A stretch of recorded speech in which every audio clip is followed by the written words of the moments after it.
those people that have dollars in their houses, it is time to sell because you're just about to suffer loss. Yes. Yourself, you said that you see it going below 120. Correct. $115 even. Correct. So if you have all this information, why then promise something that was also bound to the changes in the global economy? You see, and now you're saying it could have gone up to 200. Which figure do we trust? Let me tell you, my friend, we live in a global environment. And I know you're saying that because when we structured the G2G, many people keep saying, but this is what's happening in this country. This is what's happening in this country. Fuel today is at diesel 200 shillings, 201 in Kenya. It's exactly the same in our neighboring countries, Tanzania, Uganda. Many people think that fuel in Kenya is artificially managed by government of Kenya. It is not. We'll come to that. I'm just giving you as an example, because so that you understand where we are. And I want to say this without fear of any contradiction. If we had not tamed, already we were having stockouts here of fuel because of the lack of dollars. Because all these oil companies were running around. When I came into office, the first people I met were the oil companies. And they told me, look, we can't find the dollars. You know, although we are being told dollars is at 120 something, 130, we can't find it. You know, the dollars are not there because the rates were artificial. So we came to discover later, you know, that, this dollar was being managed artificially. And that is how we realized that $2.6 billion of government money had been used, sold to banks to support an artificial exchange rate that was actually going to go the opposite direction. If we hadn't been managing the dollar exchange rate artificially, today we would be talking a different story. Mr. President, you've been in office for 15 months, and you wouldn't want to go to what happened in the previous regimes, and that's why you're taking I am not talking about any previous regime. I'm just giving you the facts. That was artificially what you're talking about. Let us remain here, and we're looking at even the region in terms of the East African region. Look at even the Uganda shilling and the Tanzanian currencies. They aren't depreciating as fast as they are, as Kenya is doing. In fact, some of those currencies are actually appreciating as we speak today. They do not have a government-to-government deal, but they are somewhere. Most of them import from Kenya. The question is, what has been the problem with the government-to-government deal, and why has it not been able to fix the slide in the Kenya shilling? You know, the government-to-government deal is not the only thing that will fix the exchange rate. It is one of the many things, right? We are a different economy from Uganda. We are a different economy from Tanzania, right? We have much more imports. We import much more for our industries because we are a different economy for all our other services than Uganda or Tanzania does.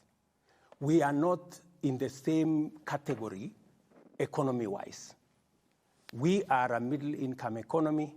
They are in a different category, not like us. So you cannot compare them and us. Then you are not comparing the same stuff. And I don't want us to talk about other countries because then I don't want us to say which country is better than which one. Then, Mr. President, let's talk solutions. Yes. Because this basically drives almost everything, right, in the country. So the question would be what you are doing to strengthen the Kenya shilling. Precisely. That now you're talking. 3 things. Number one, you have heard me clearly. In the last budget, I said there are things we are importing today which we should not be importing. We shouldn't be importing cement. We shouldn't be importing steel. We shouldn't be importing furniture. There are many things we are spending huge amounts of money to import when we can manufacture them locally.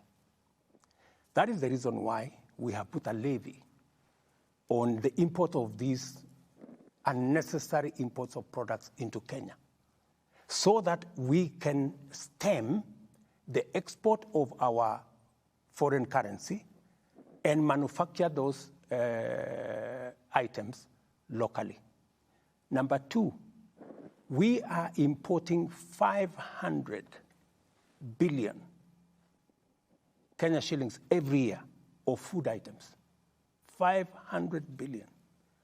From edible oil to maize to rice to all those. 500 billion US dollars we are importing. Uganda does not import that much food. Tanzania does not import that much food. We are the only country that imports that much food. Why? Because we haven't paid as much attention to agriculture. And number two, we need to understand that while Uganda 80% is arable with rain, Kenya only 15% is arable with rain. Tanzania is a completely different story. Almost 60% of their land has rain and is arable.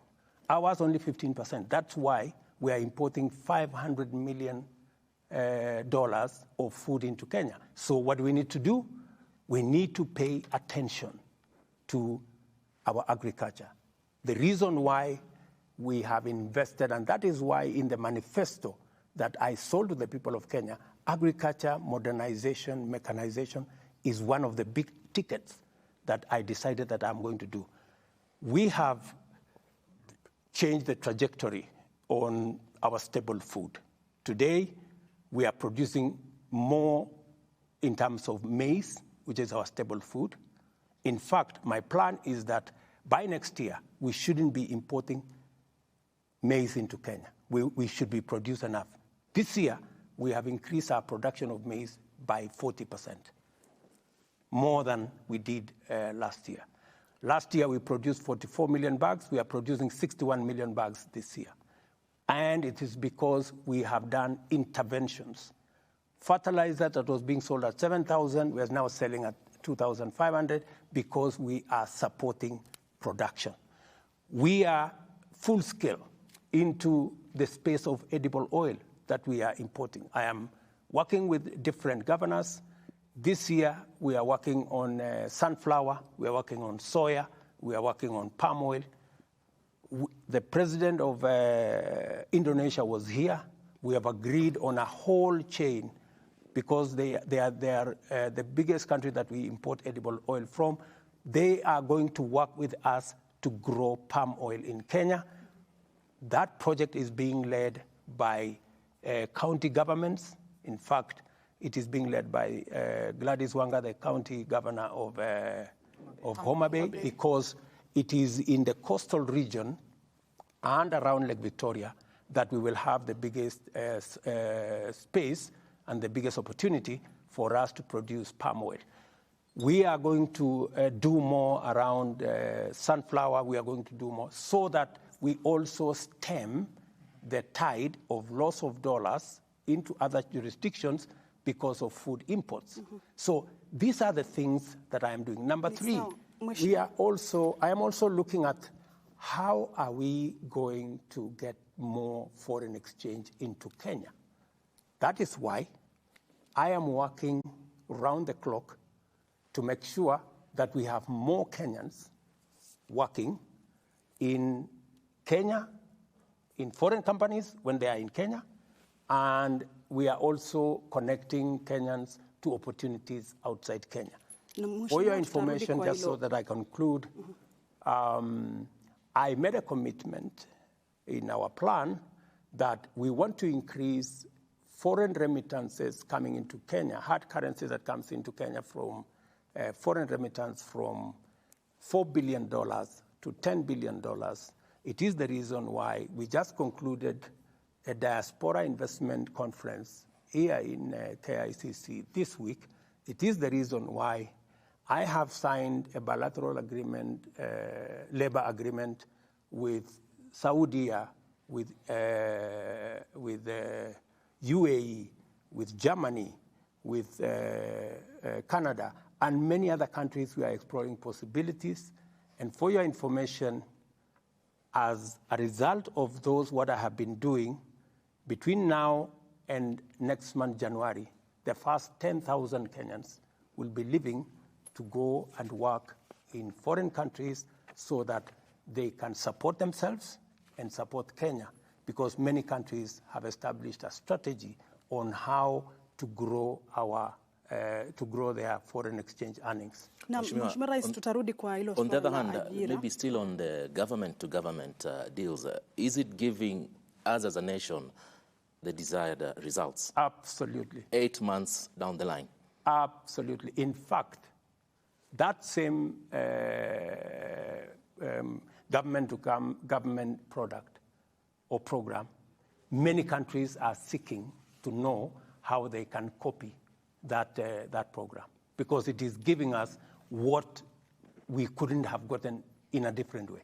Then how can we control the prices now? You see, fuel, it's been up and down. Right now we're talking of 210, 212 per litre.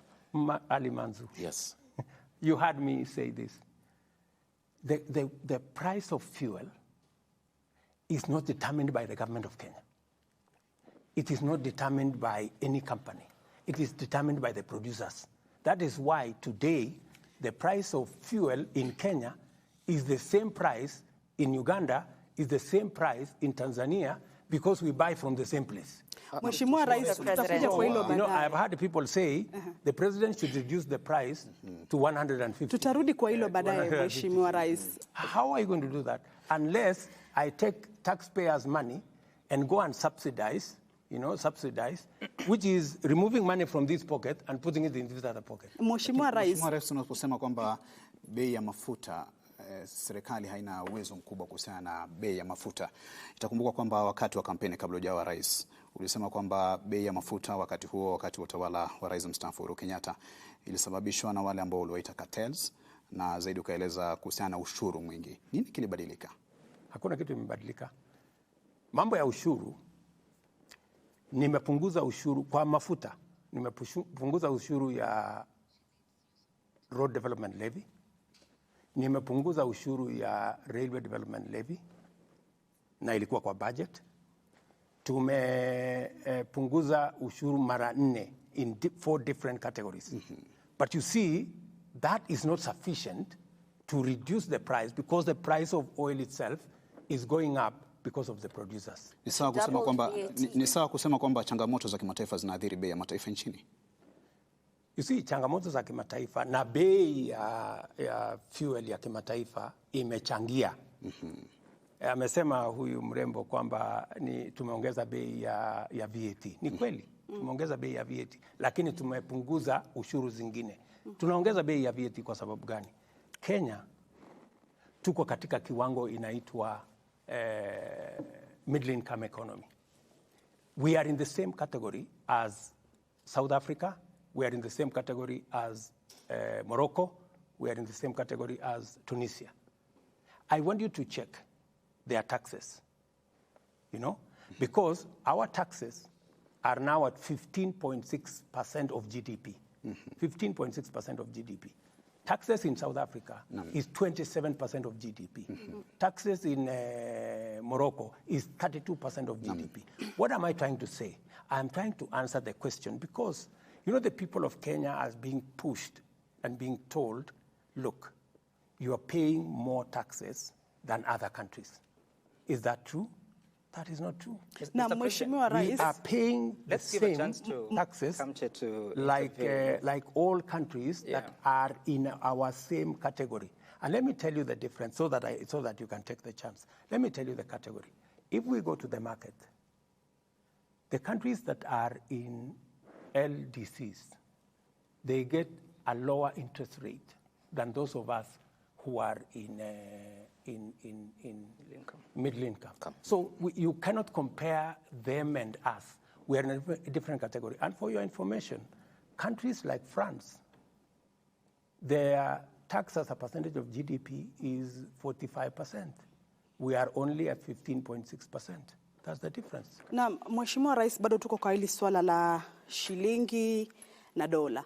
Umezungumzia miradi tofauti hapa ambayo mmeiweka katika mpango wa kuweza kupunguza hiyo dola ambayo shilingi iweze kuwa na thamani. Swala la mahindi umesema by mwaka ujao Aprili hapo pengine swala la mahindi tutapunguza kuimport na mambo kama hayo. Ukatajwa masuala kuhusu pia edible oil na miradi ambayo ipo. Lakini Mkenya pale nje anajiuliza watasubiri hadi lini hii shilingi iweze kupata thamani yake ili maisha yaweze kuwa sawa? Wakenya watazubiri kwa sababu dola sio serikali ya Kenya inaamua.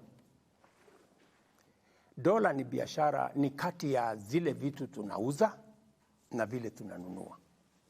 Ndio tunapata ile uwezo wa kudhibiti. Kwa sasa kuna vitu nyingi tunaagiza kutoka nje. Na ndio nimesema ili kupunguza vitu ambazo tunaagiza kutoka nje, lazima tuanze kuzitengeneza hapa Kenya. Simiti, nimesema ya kwamba, na tumeweka katika budget ya mwaka huu, ya kwamba simiti itakuwa inatengenezwa Kenya. Kwa sababu tuko na kampuni, tutapanua kampuni ambazo tuko nazo, ndio tuweze kuokoa dola ambazo tunatumia kuagiza simiti. Chuma tutaanza kutengeneza Kenya. Tayari tuko na kampuni ya kutosha kutengeneza Kenya. Furniture tutatengeneza Kenya. Kwa hivyo, chakula tutazalisha Kenya. Ndio tuweze kupunguza ile dola ambazo pesa ambazo tunatumia ya kigeni kuagiza vitu ambazo zinakuja Kenya, ndio tuweze kumanage ile exchange rate. Kwa hivyo Mheshimiwa Rais, hadi hapo Mkenya ataendelea kukandamizika? Hadi hapo, unajua sasa hakuna miujiza itafanyika. Unajua sasa wewe unataka kufanya miracle. I think, Mr. President, hakuna miracle. You know, this is what is happening globally. Mr. President, we live in a global economy and we need to understand. And it is very important for us sitting here to tell the people of Kenya that, because, you know, many people are saying the price of fuel. I want to tell the people of Kenya, the price of fuel is not controlled by the government of Kenya. That's why I was saying yesterday, many people are praising me that, oh, you see, we have now begun to see the prices of fuel coming down. I told them, no, musinisifu, hakuna kitu nimefanya, ni wale wanatuuzia wameanza kupunguza bei. Na mimi nataka niwaeleze wa Kenya, bei ya mafuta hapa Kenya ni sawasawa na bei ya mafuta. Mr. President, we'll get to fuel. We'll get to fuel. We shall get to that, Mr. President. But I want to ask something my colleague Sam asked earlier. So did you promise what you couldn't deliver? I promised in the context of where we are.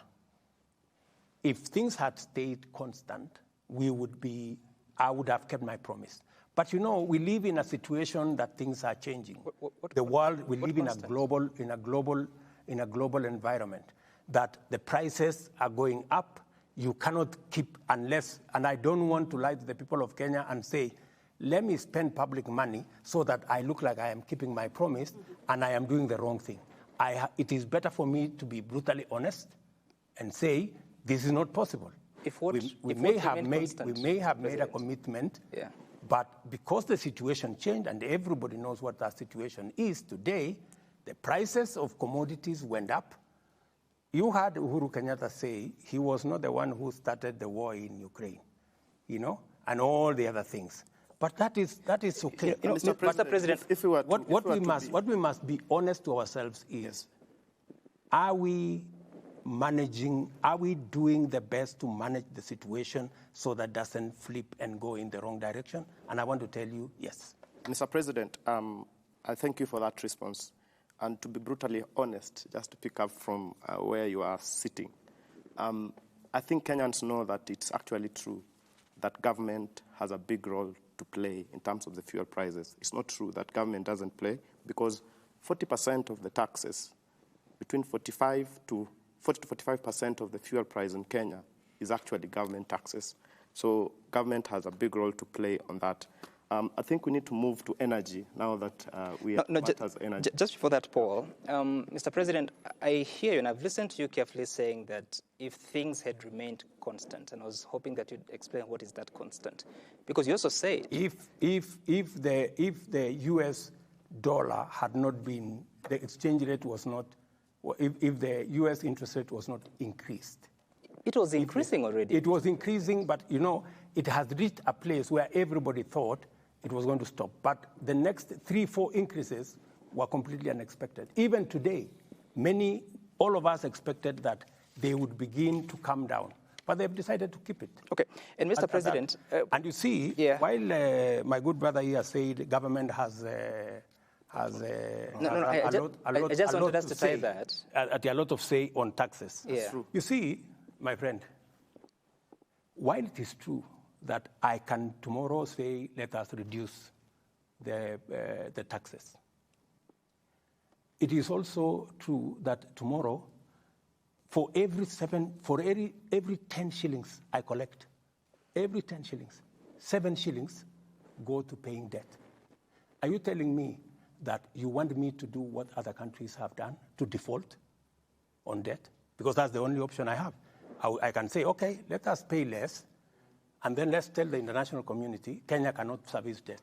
Is that what you want us to do? That would be very... And Mr. President, that's what I was asking you. So precisely, you cannot say, it is simplistic for you to say, yes, the government can, 40% of fuel is taxes. The government can decide tomorrow to lower the taxes. But you know, those taxes we are collecting, we have education to fund. First, we have 7 shillings for every 10 to pay debt, which William Ruto did not accumulate, right? Number 2, the 3 other shillings, we have to pay our children to go to school. We have to manage our security. We have to manage our health. We have to manage everything else. We have to pay our teachers. So are you telling me I go and tell teachers, I don't have salary for you this month because I have to reduce the price of fuel? Do you think that would be reasonable? Maybe just, Mr. President, on that issue, just hold on to that thought a bit, because if you look at the prices of fuel, what has happened is that we are looking at consumption. If I look at the last data, the last 3 months' data, consumption of fuel has actually dropped to a 5-year low.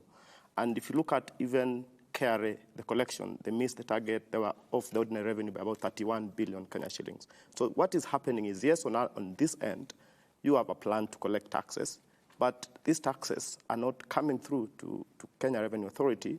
And on the other end, you are killing the economy because you have people not moving, consumption, because oil and electricity basically will tell you what is happening in the economy. For your information, your figures are wrong, because if you look at the taxes that have been collected from fuel, they've gone up. That's the correct position. So the other taxes are the ones that they have not met the targets. And why haven't they met the targets? Because I gave them a very high target. Mr. President, because I wanted them to do much more than they are doing. Mr. President, let's just take a look at the data. So don't misrepresent facts. Let's talk about the correct position. The data you have from the Kenya Revenue Authority, because they're the ones who collect the revenue in their report. In the first quarter, ended September 2023, the oil taxes, the target was 84.6 billion shillings. They collected 77.7 billion shillings. Similar period last year, it was 78.5 billion shillings. That's a drop of about 800 million shillings. So indeed, for quarter one, there has been a reduction. If you're to speak about the volumes, the same quarter, diesel in 2022, quarter one, it was 1.15 metric tons, 1.5 million metric tons. This time round, the same quarter, it is 1.05 metric tons, a reduction of 56,000 metric tons. For petrol, 770,000 for quarter one 2022. Quarter one this year, it is 742,000, a reduction of 28,000 metric tons. So there has been a reduction. The difference comes in because the taxes are higher, more expensive than it was last year. That is not the correct position, my friend. Those are figures from KRA. Let me explain to you. Okay. We import fuel for Kenya, but 40% of that fuel goes to Uganda, Rwanda, and sometimes all the way to DRC. With the eastern DRC get fuel from Kenya, right? So when you look at the figures, you must know that there is a component of fuel that is not sold in